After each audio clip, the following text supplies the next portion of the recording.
What's going on, everybody? This is Mortym, and it's here. The Thieves Guild has launched the DLC pack for Elder Scrolls Online, and obviously it brings the Thieves Guild to Elder Scrolls Online.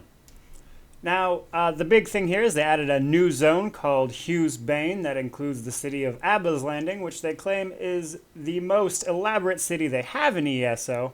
So we'll see how that pans out. But I wanted to hit the highlights of the patch notes. There is a bunch of them. They fixed a bunch of bugs all over the place. But I just wanted to hit the highlights, the stuff that you would actually notice. But holy crap, there was a long list. So I will post a link to it if you feel like reading it all.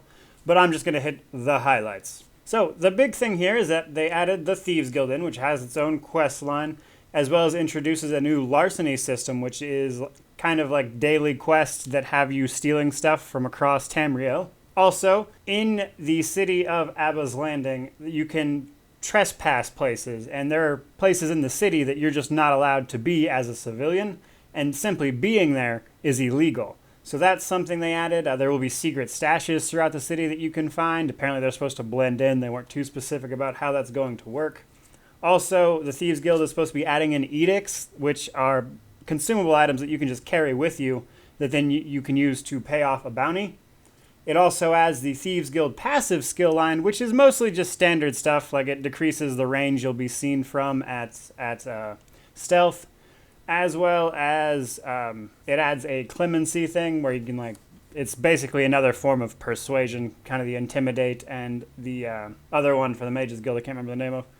But clemency is basically just, hey guard, let me off the hook. So that's kind of like that thing. So that's it for the passive skill line. Nothing too amazing there. And what active skills are they going to add? So it's a completely passive skill line. They added the new trial, Maw of Lorcage, which is a 12-player trial.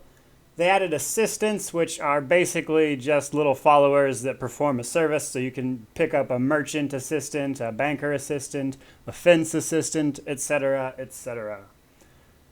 Saved Maelstrom Arena progress. So as it stands now for veteran Maelstrom Arena, as you were going through it, if you left at any point during that time, it would kind of reset your progress. But now, as long as you have the quest picked up, it will save your progress. And then even if you leave veteran Maelstrom Arena and come back, you'll just start at whatever stage you left off on.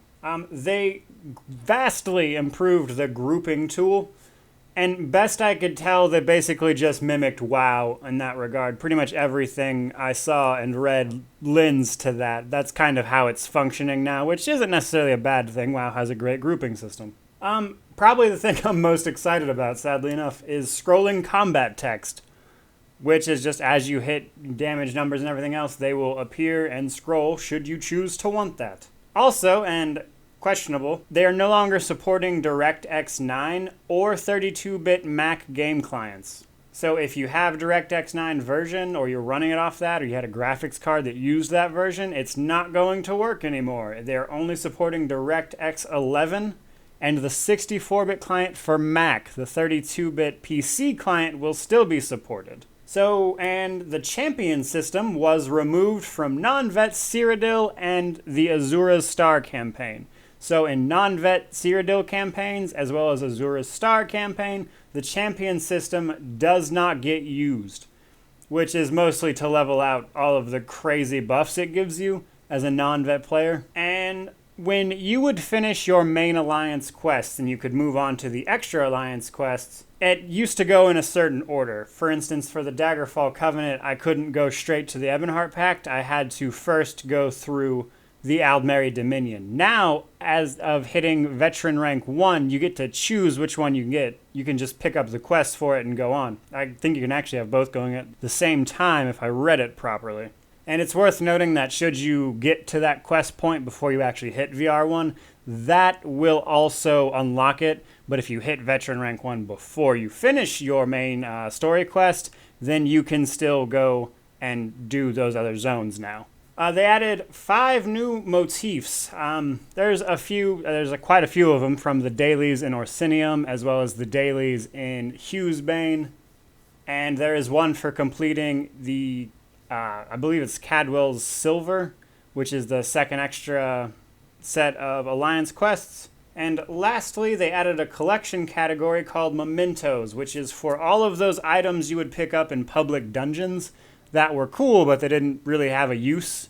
They added that all into its own individual collection tab, which is super useful. I have so many of those. They were taking up a crap ton of bank space because I didn't want to get rid of them. But now they go into their own separate little category, and even if you threw them away, as long as you can log in to a character who has completed the quest, it will get updated into the collections tab for them. So that is all of the highlights from this patch. They added so much more than that. There is changes to almost every single individual class. I didn't really think any of them were significant enough to try to go over in any great detail, but they did happen, so that's again why I'm going to put that link in there. I know some people will definitely want to read that stuff, but that's it for the patch highlights, guys. I hope you enjoyed it.